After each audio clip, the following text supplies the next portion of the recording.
Hey, beautiful people, Kamina the Koach here. I am using both hands to hold my camera because I am laying in the bed feeling a little bit of pain.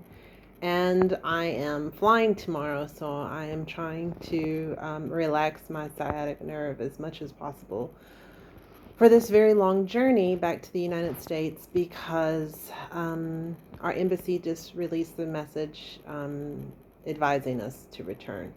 So this message is, it. I mean, I don't know about too late. Maybe some people will still be brave enough to venture out after this. I'm not sure when when things are going to calm down, if things are going to calm down while we're still here. And I'm certainly not trying to stir things up any, but it was definitely time for something major globally to happen if you watch the signs. And I'm not talking biblical signs. I'm talking about historical signs. This kind of crisis was upon us. So I'm doing this message. I predominantly speak to Americans, and I predominantly speak to Americans because I'm American and I can speak to my experience as an American abroad. So this video is basically just to let you know that if you do decide to venture abroad, that the U.S. Embassy is not here for your convenience or your saving grace. So I sign up with the embassy in whatever country I'm in so that I can get local news updates for whatever is going on. So especially when I was stuck in Hong Kong, it was really important for me to get periodic updates because of the riots.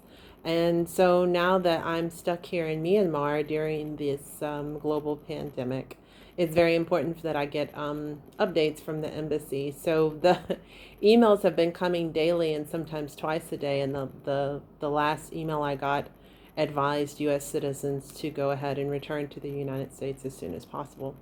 And it's a good thing that they sent it because my airline canceled my flight without telling me. So I actually thought that that I had a flight that I don't. So I waited on hold and I finally got a hold of my airline and they were like, yeah, that ticket's been canceled. I'm like, okay, well, my embassy has advised me to return to the United States. So can you get me on a flight soon? So I'll be on a flight by 8 o'clock tomorrow morning. I don't know where I'm going to go in the United States, but I won't be stuck here. So for me, that's good. So, what is all this about? So the email that I got, and the email that probably American citizens all over the globe got, basically said that you need to return home. And if you're not going to return home, you need to make plans, and they need to be funded, commercially funded, on commercial airlines, non-governmental means of travel. So somebody in my teacher's group was like, well, they're evacuating people out of Peru and somewhere else. But they're not going to evacuate you for free.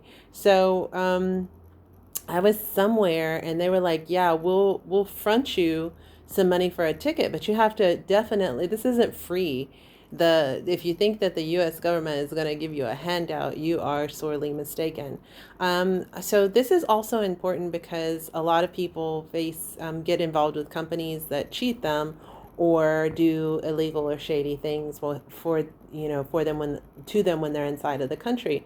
Well, and they people give all this false information that the United States Embassy is going to provide you a lawyer. They're not. They're not going to provide you translation services. They're not going to provide you anything.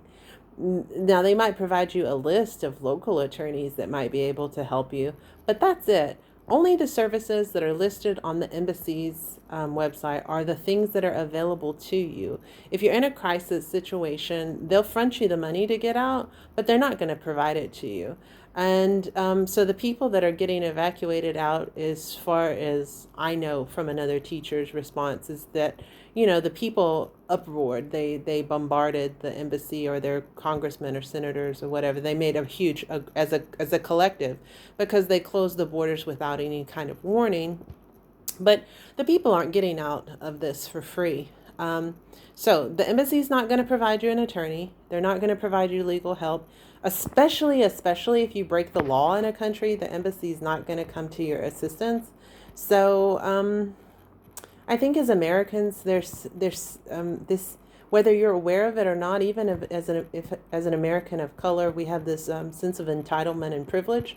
And if living abroad doesn't humble you, I don't know what will. And you need to really be aware that there are no special circumstances for you as an American. The only services that are available to you through the embassy are the ones that are listed online. They might contact somebody in the United States for you if you're in an emergency situation, but they're not going to bail you out. They're not going to provide you an attorney. These are things I know for sure that they're not going to do. Now, could there be exceptions to the rule? I suppose that, well, Corona is an exception to the rule. We didn't expect this. So there could always be exceptions to the rule. But these are things that I know from 10 years of living abroad. And definitely while I was in Hong Kong, I was really worried and called and basically got laughed at. Yeah, they can be nice people and stuff, but they're here to provide the services that they list on their website and not much else. So, why do I say all this? I say all of this to say that you really need to be prepared when you come abroad, and you need to be prepared to be self-sufficient. You need to have a backup plan. You need to have enough money to get yourself out of a situation if need be. Guys, I send you all my love during these hard times. We're in this together. Spread love, not panic. Do the right thing, make the right choices. Social distance, don't shake hands. I love you guys. Kamina the Koach. Until next time, peace.